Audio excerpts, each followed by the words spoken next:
Hello, Raider Nation. Welcome to another edition of the Believe in Raiders podcast presented by FanDuel. I'm Dennis Ackerman, pleased to be joined by former Raider great Stanford Routt. Stan, one preseason game in the books. The Raiders come up on the short end at home against the Arizona Cardinals. Obviously, the big news is, Stan, Fernando Mendoza making his Raider debut. Taking a look at the numbers, 4 drives, Stan, one of those a touchdown drive. He was 10 for 16, 96 yards, 1 touchdown pass. Danny was about 50-50, I felt like, between being under center and working out of the shotgun. So you've seen him play now. Your assessment of him after one preseason game. I think the moment definitely didn't look too big for him. He looked comfortable, was able to go ahead and make some throws. You could tell the ball placement, the precision is there. Same thing that you saw last year with him at IU. One of the reasons why they won the national title and went undefeated. So he's looking exactly like advertised. Obviously, the Cardinals are not a team that is expected to really be a big player within the NFL this season. And obviously, you're going against vanilla type of defenses. D coordinators are not trying to game plan against you or anything like that. But I think that it goes to show that he's exactly what was advertised. Precision type of throws, being able to anticipate, throw guys open, and also being able to now play under the center. So, okay, Stan, I want to follow up on that because in college, I'm going to say 99.9% of the time he was in shotgun at not only at Indiana, but at Cal as well. So let me ask you this. You played 8 years in the NFL. I know on the other side of the football, but how big of an adjustment is that for a rookie quarterback? Now, you're not in the shotgun almost 100% of the time. You, like I said earlier, the Raiders split it about 50-50 in the preseason in his 4 drives. What kind of adjustment is that for him? Oh, it's definitely an adjustment. There's no doubt about that. But I think it's an adjustment that he's going to be able to pick up just because whenever you think of a Fernando Mendoza, you don't think of him as being somebody that's necessarily a dual threat. We all remember the helicopter in the air that he did against the Miami Hurricanes in the national title game, a la-esque John Elway in the Super Bowl decades ago, but he's not a dual threat. He's still a pocket passer. Anytime you're dealing with somebody that's a pure pocket passer, they'll be able to go ahead and pick up those types of little bit of intricacies a little bit better. Maybe somebody that is a dual threat. And also, I'll tell you this. It was the pass he made over the middle. It was a play action fake. Threw it basically in between 3 defenders. Great precision.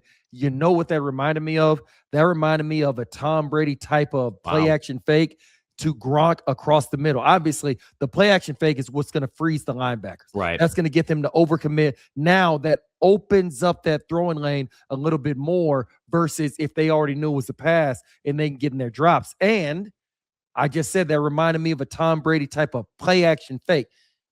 I don't think it's any consequence that, I don't think it's any coincidence that he's one of the owners of the Raiders. So there's probably his hand in that type of player development with the Fernando Mendoza. So yeah, I understand he spent a lot of time on in the gun at IU, but I think it's something that he's going to be able to pick up. But if you also notice, like you said, it was damn near 50-50, whether he was in the gun, under center. So you can tell Clint Kubiak is going to make sure that he brings him along slowly, not give him that complete shock to his system where now I want you under center at all times. He's going to go ahead and gradually ease him in to the under center while also still being able to go ahead and implement a lot of the tools, a lot of the plays that made him so great at IU. Stan, Raiders head coach Clint Kubiak said he was going to play Mendoza a lot. He played 4 series in the preseason opener. Are you surprised he played that much? No, not at all. He's a rookie. He still has not played an official NFL snap yet. Yeah, he's the number 1 overall pick, got a gang of money to go ahead and sign, guaranteed and all that, but he still has not played a down in the NFL as far as meaningful games. So you definitely have to get him as much experience as you can because that's what's going to dictate how soon they go to him this rookie season. If it's somebody where you want to go in and basically try to treat them like they're made of glass, keep them just packaged up over there in the corner, then guess what? That learning curve is going to get even steeper because eventually they're going to have to be in there when the bullets start flying. So you want to go ahead and try to get him wet, or should I say where he can get his toes in the water much sooner rather than later. They did that today. And I look for him to also play extensive minutes in the final 2 preseason games also. Stan, I want to ask you something now about Mendoza, and this is off the field. And Michael Silver of The Athletic, he wrote a really fascinating profile on Mendoza. Silver's a Cal guy, obviously, we talked about earlier. Mendoza played there as well. Mendoza admitted while he was at Cal, Stan, when he was on the sideline thinking to himself, I don't know if I can play at this level. Now, Stan, when we think of pro athletes, I know we said this at the collegiate level, but we think of athletes, self-confident, bravado, can accomplish anything. What do you make of Mendoza's honesty with that statement? He's being candid. I think he's being just his authentic self. And I can tell you just like this, I don't care who it is, but every collegiate football player who winds up going into the NFL, being drafted, all that, there was a moment where may have been in 8th grade, may have been senior year in college. There's a moment where they're not sure if they can play on that level with the Randy Mosses and the J.J. Watts and the Aaron Donalds and the Adrian Petersons and LaDainian Tomlinsons and the Tom Bradys and the Drew Brees and everybody else that's been a great player in our league. Yeah, that's candid. I don't care who it is. At some point, they were asking themselves, man, can I really play at that level? Like, can I really do that? I know people are telling me, but man, can I really do that? So I don't take any massive trepidation or any sort of aspersion with that, just because I think he's being candid. I think he's being human. And I think that if you were to ask most NFL former, current players in history, and if they're being honest, take the camera away, take the microphone away, at some point they ask themselves, can I really, really play at that level? Did you ever think that when you were playing with the Raiders, Stan? When I was playing with the Raiders, yes, maybe not with the Raiders, but in college, there were times where, like, man, I'm just literally like at home watching an NFL game, and I see a Randy Moss, or I see a Terrell Owens, or I see a Torrey Holt, I see Jerry Rice. Man, can I really go out there and cover them? So, oh, trust me, that it just makes you human, man. All right, Stan, let's go back to the preseason game tonight. I do want to talk about the Raiders' first-string offense. They played one series, and they went up against the Cardinals' first-string defense. Yes. They scored a touchdown. Kirk Cousins took them right down the field, hooked up with tight end Michael Mayer for a touchdown. Dan, as a former player, how much can you really take away from one drive? I know it was the ones versus the ones, but how much can you take away from that if you're the Raiders' offense? Not really a damn thing, just because you're going against a defense who is not game planning for you.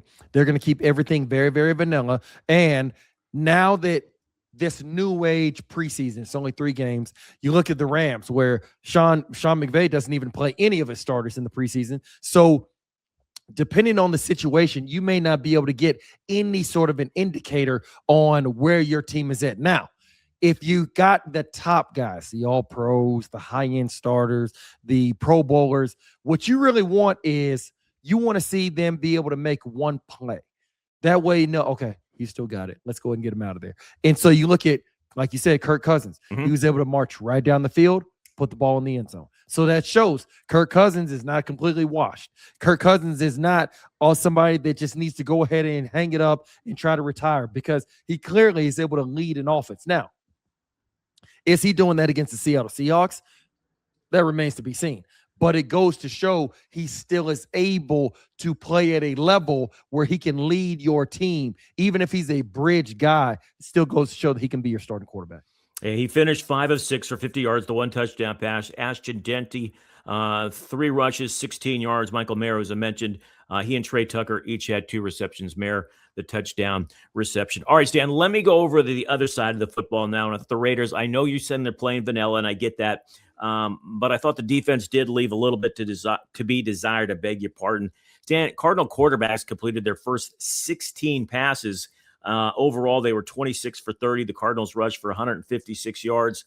Stan, as I mentioned, you played on that side of the football 8 years. Is this a big deal, little deal, or no deal about the Raiders defense and their performance in preseason week 1? Okay, so the Cardinals looked pretty good against the Raiders defense in the first preseason game. Is that what I'm gathering? Yep. Well, Would you say that that's different? Would you say that's dissimilar to how the Raiders defense has looked over the last couple of years in the regular season?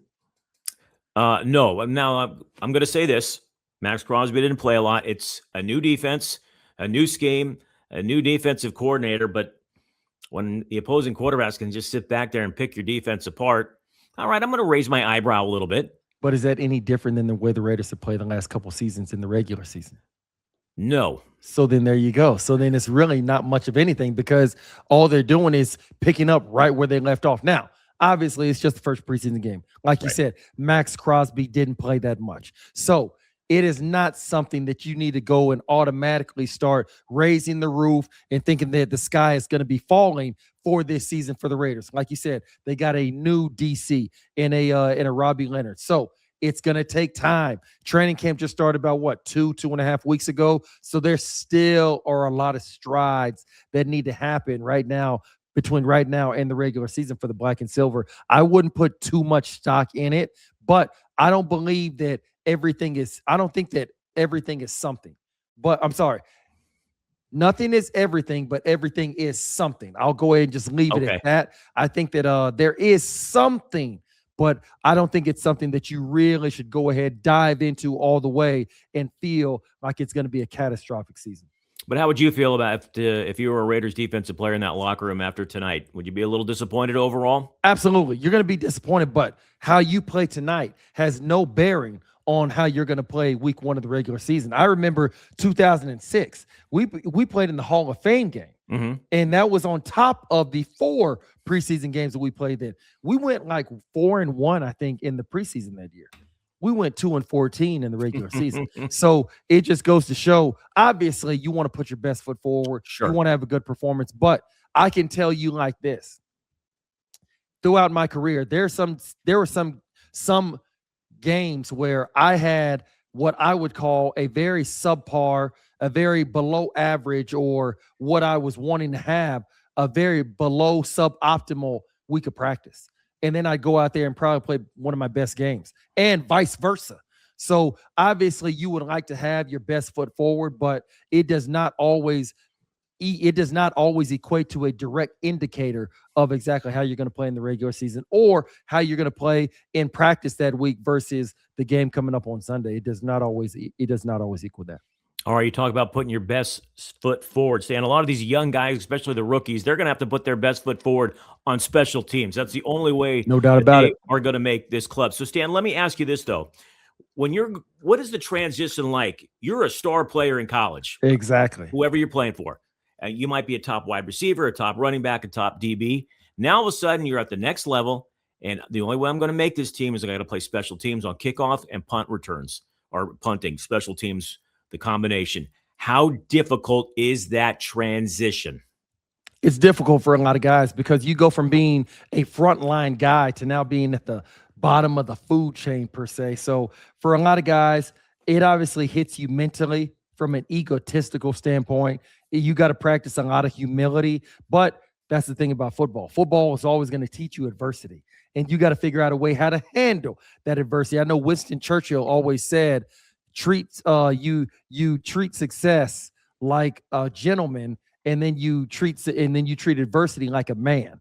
Maybe I'm probably miswording it a little bit, but you kind of get the gist of what I'm saying, and that's the beautiful thing about football. So yes, there is adversity that you will face coming in to the NFL, especially if you're not a high drafted guy like a Jeremiah Love or a Fernando Mendoza. Yes, you're going to have to go through the route of special teams to go ahead and make the team. Coming from college where you were a frontline guy, you definitely have to practice a lot of humility, a lot of restraint. But yes, we all know that adversity, it builds character. And I think that in the end, it makes you better and also makes you more appreciative, because when you finally do crack the starting lineup, when you finally do start getting meaningful reps on the offensive or defense side of the ball, I think you appreciate it more because you understand the journey. Stan, let me ask you this. And I'm curious about this all the time. You and I have talked about it before. For a lot of teams, there's really not a lot of roster spots really open going into this season. You've got a lot of guys in camp, but there's only 53 spots and then the practice squad. So how do you, as a player, as a former player, Make that fine line between wanting to stand out, make a play, whether it's in camp or a preseason game, and just going out and doing your job, doing what the coaching staff tells you, and not make a mistake.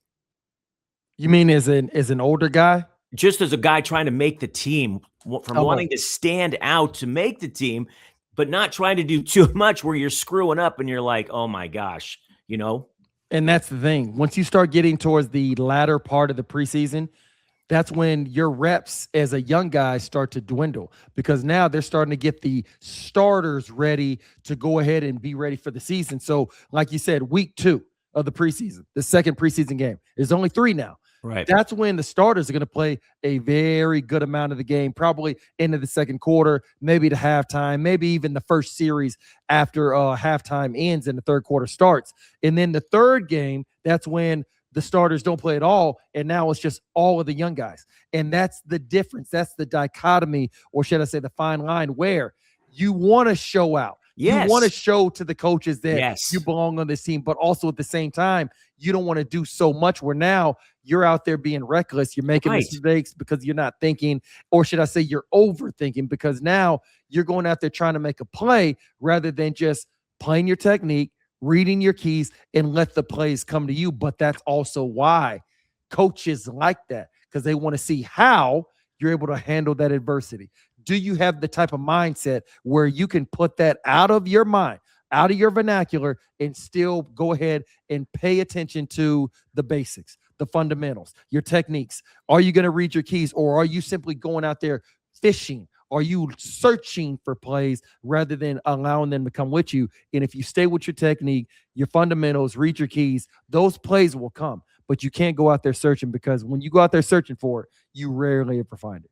Stan, let me ask you this. I mean, you were a high draft pick. There was no way the Raiders were going to cut you. But at the same time, I'm sure you wanted to validate, hey, this is why the Raiders took me so high in the preseason. How did you find that balance? Man, well, like you said, obviously being a first or second round pick, the team there's a 0.00001% that the team is going to cut you just because of the financial commitment that they've already made to you. So from that aspect, I didn't feel pressure from that aspect. Okay. But obviously, with it being a Charles Woodson in the room, a Nnamdi Asomugha, a Dwayne Starks, a former top 10 pick out of the U from years before I got drafted, and my boy Fabian Washington, who was a first round pick the same year as me. Yes, you do want to go out there and prove that you belong on the same stage as these guys. From a being cut standpoint, I wasn't worried about that, but I definitely wanted to go out and show, hey, you know what? They took me in the second round, but you know what? I really, really could have been a first rounder. So go ahead and watch this. You're always going to have that just because it's the competitive nature. That's why the game of football is so great, because how do you handle adversity, the competition, being able to embrace the challenge, like Tom Brady always says. So it's a myriad of things that goes through your mind, not necessarily for everybody worrying about being cut and making the team and things like that. But even though you don't have that aspect, you still have the mentality of wanting to jump over a hurdle of being on the same stage as other starters and showing that you belong and things like that. So there's always something to play for. All right, Stan, I want to transition now and talk about a little bit more on the defense. The overall defense in the NFL, FanDuel has their latest odds out, beg your pardon, for Defensive Player of the Year for 2026. Stan, who do you think is number one? It's probably going to be Myles Garrett. Ding, ding, ding, plus 400. Number two? Number two. In your neck of the woods. In my neck of the woods. You're always rolling with these guys, Dan. I'm always rolling with them. I am really drawing a blank, but all right, if we're talking about Defensive Player of the Year candidates. Yep. Mine, I would say Myles Garrett, one. Yep. Max Crosby would be on that list. He is. Yes, he is. He's fifth at plus 2,200. Yes. Good one. Four other guys. Beg your pardon. All right, I'm going to give you the second one because you're going to kick yourself. Will Anderson. Oh, yeah. Yeah. Okay, can you name the other three? NFC, AFC West. AFC West. Two NFC, AFC West. Two NFC, AFC West.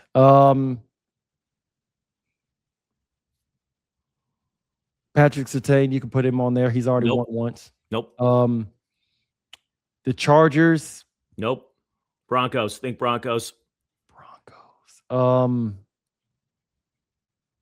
I'll give it to you. Nick Bonito. I was just thinking that, but yeah. Obviously, he's great. He's great linebacker. Obviously, gets a lot of sacks. I didn't think he was going to be thought of on that type of a level, but hey, more power to him. Yep. Third is Aiden Hutchinson, Detroit Lions, plus 1,000. Yeah, great player. Obviously, got hurt a couple years ago. Finally getting his way back, being 100%. Yeah, I could see that. All right, I could see that. Yeah.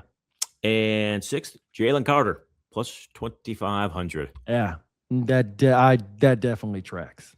Aaron Donald coming back, Stan? Your guess is as good as mine, bro. I think it's a foregone conclusion. He's back. To what level is he going to play, and how many snaps and all that? I mean, I don't know, but he's back. If he's back, like, why don't they just go ahead and like announce it? You know what I mean? Like, I feel like obviously you see how he worked out at their Rams headquarters the other day, but like.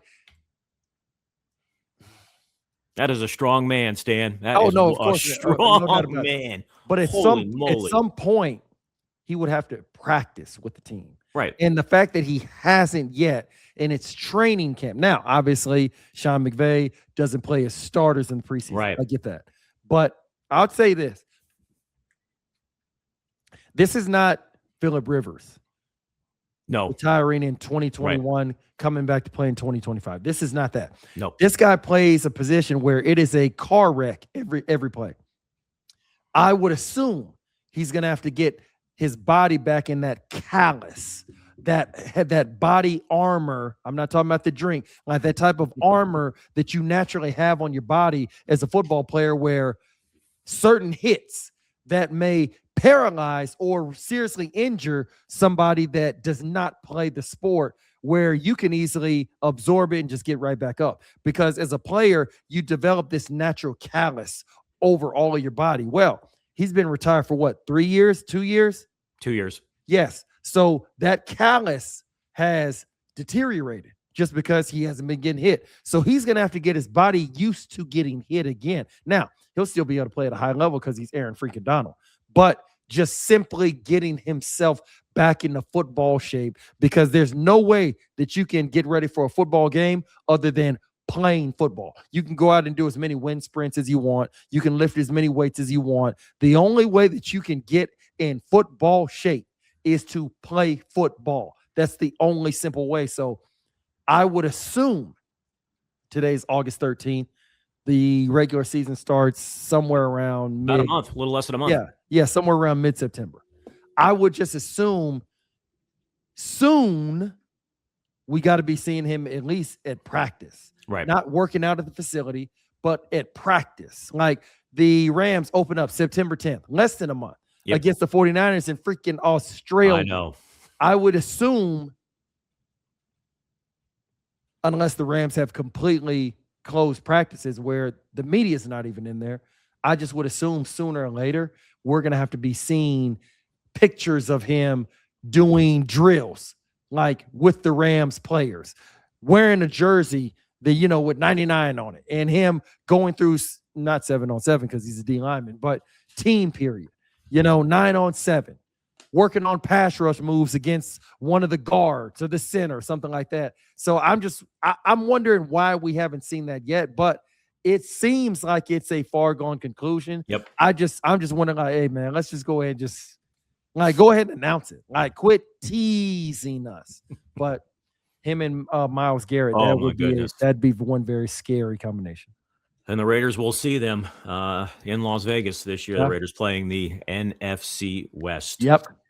All right, Raider Nation, that's going to do it for another edition of the Believe in Raiders podcast presented by FanDuel. Thanks for listening, and don't forget to hit subscribe, leave a 5-star rating, and write a review. You can find us on Apple Podcasts, Spotify, Amazon Music, or YouTube, or wherever you get your podcasts. For my partner, Stanford Routt, I'm Dennis Ackerman. Thanks so much for listening, and may all your punts find the coffin corner.